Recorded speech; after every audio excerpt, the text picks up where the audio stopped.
matin. Alain Doc, Pierre Blériot, c'est reparti pour un petit tour du côté de la FECAFOOT. C'est reparti pour un petit tour. Nous avons dans ce nouveau rebondissement au sujet des fameux 560 millions, l'argent qui a été débloqué par la présidence de la République ou par le président de la République, argent destiné aux clubs de première et de deuxième division au Cameroun, MTN Elite 1 et MTN Elite 2.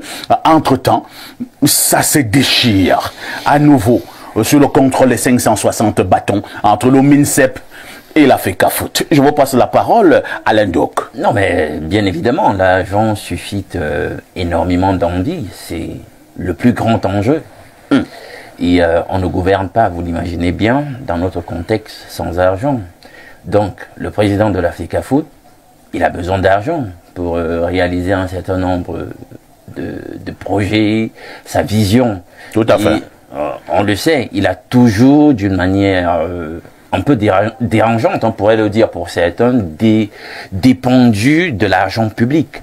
On sait encore cette histoire de 2 milliards juste avant la Coupe du Monde, dont le remboursement a été très problématique. Je me demande. C'était pas 1 milliard, je pense. C'était 2 milliards. 2 milliards. 2 milliards. Ça n'a pas été remboursé. Non, ça n'a pas encore été remboursé. On a dit que l'État ne doit pas à l'État. Non, c'est une association. Et moi, j'ai dit que c'était la FEMANIA. Je te rends compte. On a dit que l'État ne doit pas à l'État. Vous le savez, avec les dernières dispositions de la loi de finances et tout, l'État, donc, certainement, en rapport avec ce qui s'est passé avant, on a dit, mon argent ne va plus le gérer comme ça. Donc, du coup, je serai regardant sur comment mon argent... Mais sauf qu'Alain Doucan, pour te relancer, nous avons 2 correspondances. Même si j'ai vu certains vouloir nous expliquer comment on doit lire une correspondance administrative, comment on doit bien avoir son dictionnaire à côté, comment on doit faire ci. Moi, je pense quand même que par moi, ce sont des problèmes de logique. J'ai eu une correspondance où on disait que l'argent était mis à la disposition du ministère des Sports et de l'Éducation physique. Première correspondance. J'ai eu une autre correspondance signée du ministre d'État SGPR, Ferdinand Gongo, qui disait que l'argent est mis à la disposition du comptable, de l'agent comptable de la FECAFOOT.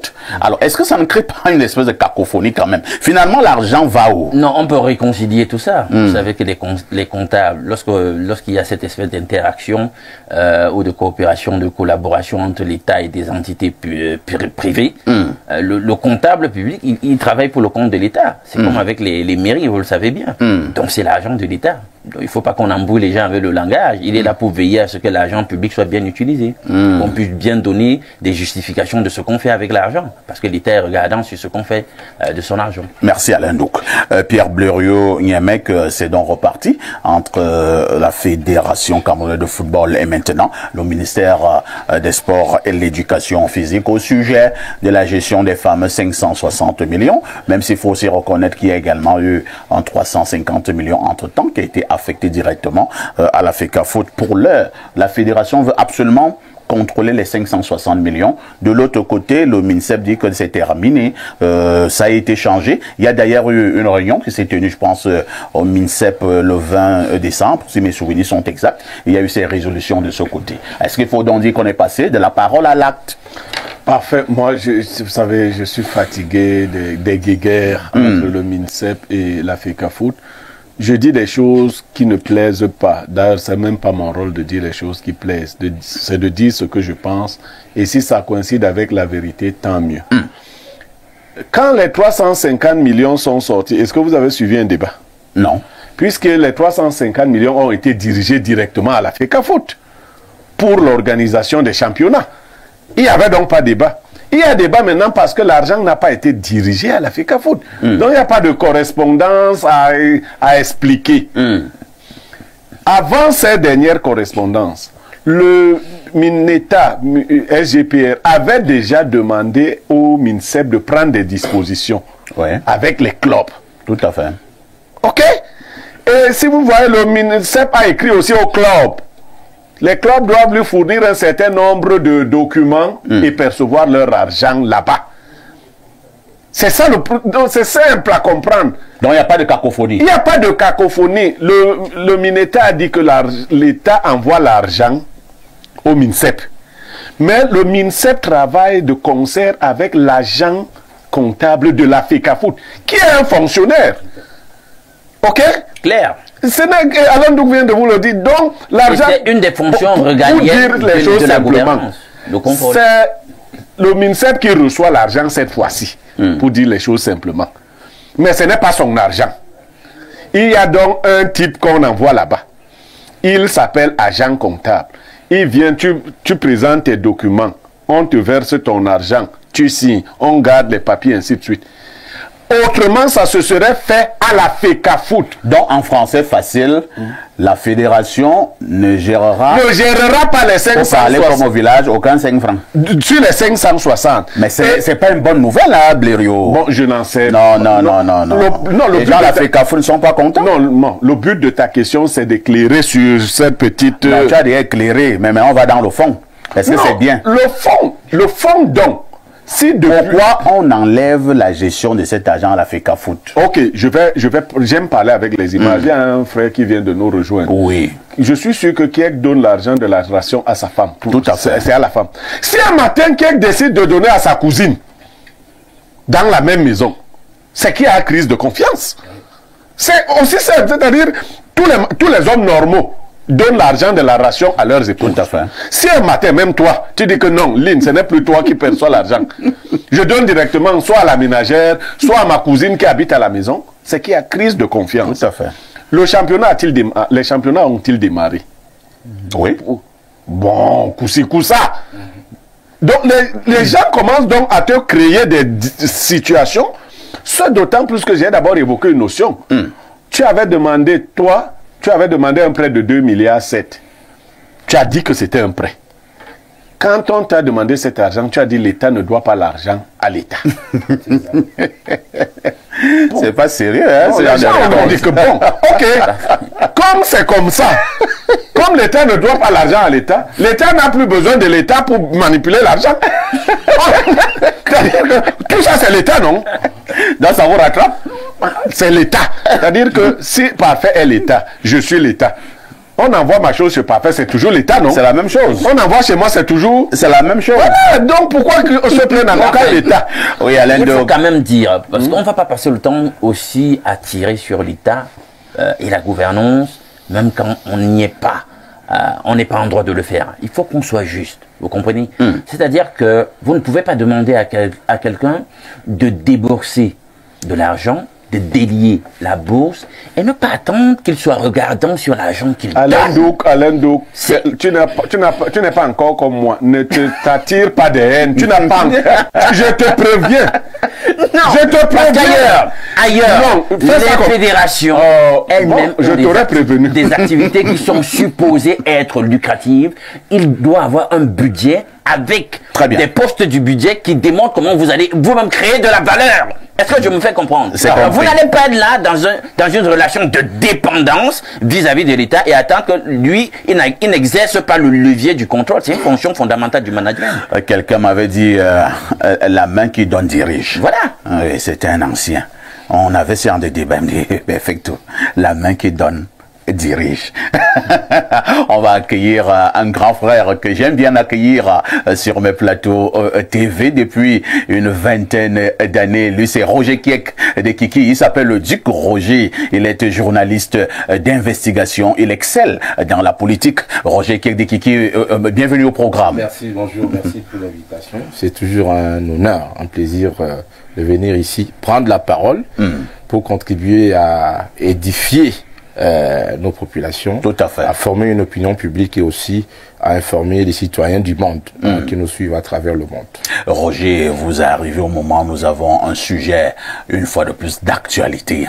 C'est reparti pour un petit tour entre le MINSEP et la FECAFOOT au sujet de la gestion des 560 millions qui ont été débloqués par le chef de l'État au bénéfice des clubs de première et de deuxième division. Voilà. Quand vous voyez le chef de l'État débloquer lui-même de l'argent, c'est parce qu'il a compris que les clubs étaient dans le marasme.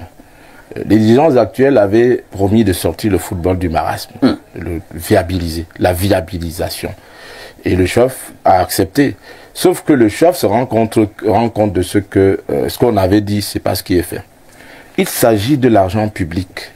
Et vous parler du comptable que le ministère des Finances met à la disposition de cette association pour veiller de ce que la qualité de la dépense de cet argent public-là soit saine. Parce que le problème avec la fédération autrefois, l'État a compris que la fédération dépensait sans compter. C'est-à-dire il y a des gens voulu donner l'argent public. Et quand il finit de dépenser, vous lui demandez de justifier la dépense et vous produisez des photos. On dit, voici, j'avais acheté ça. J'avais donné un tel. On dit non. C'est pas comme ça la qualité de la dépense. C'est pas les photos. On vous demande les écritures comptables. Parce qu'on connaît les prix de chaque chose. On sait que chaque dépense renvoie à ceci, cela. Quand moi j'étais manager à l'époque, jeune manager, parce que j'ai dû apprendre aussi le management. Tout à fait. Je suis directeur général. Et je m'en vais acheter les téléphones fixes à la Camtel. Et puis, je demande qu'on mette mon nom sur la facture. Quand l'auditeur comptable, le contrôle est arrivé, on me dit, où sont les téléphones de l'entreprise? Il dit, non, ça ce sont vos téléphones. Et le big boss, il a rigolé. Il m'a dit, voilà, tu sais, non, il a compris que tu étais un brillant journaliste. J'aime former mes managers moi-même. Désormais, si tu achètes un Coca-Cola au nom de l'entreprise, tu achètes un stylo au nom de l'entreprise. Le jour où tu n'es plus DG et que tu veux partir d'ici, les tasses de café qui sont venues de chez toi, tu les prends. Ce qui appartient à l'entreprise, on vient faire un audit. Tout à fait. Même les rames de papier. Ouais. Papier hygiénique, tout. C'est ça la comptabilité. Ouais.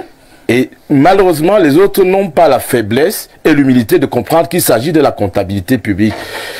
Si le peuple demande des comptes aux dirigeants d'en haut, on peut demander des comptes à tout le monde. C'est ça la gestion. Il s'agit de l'argent des impôts de Camerounais. On ne peut pas... et en même temps, il évoquait les 2 milliards tout à l'heure. On a passé l'éponge un tout petit peu. On a dit, bon... Un peu comme on avait passé l'éponge sur toi avec tes téléphones que j'avais acheté. Je confesse ici, il y a un apprentissage de chaque chose. Personne n'a la science infuse.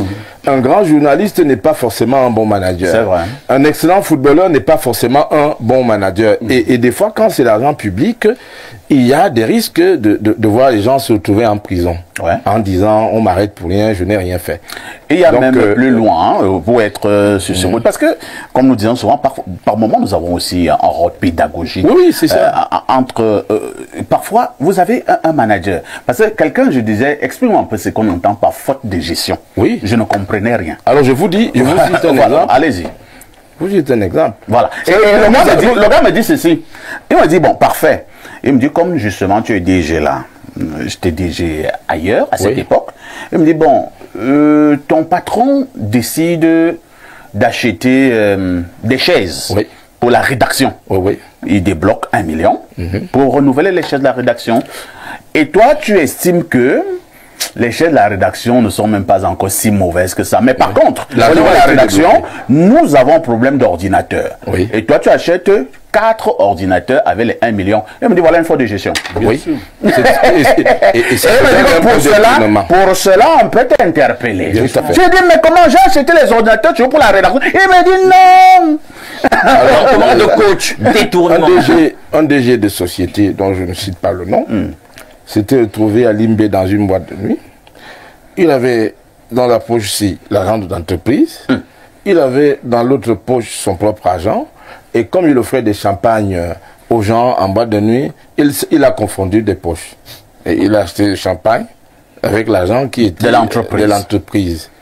Et quand l'audit arrive, quand l'audit arrive là, on vient parfois à 5h30 ou 6h.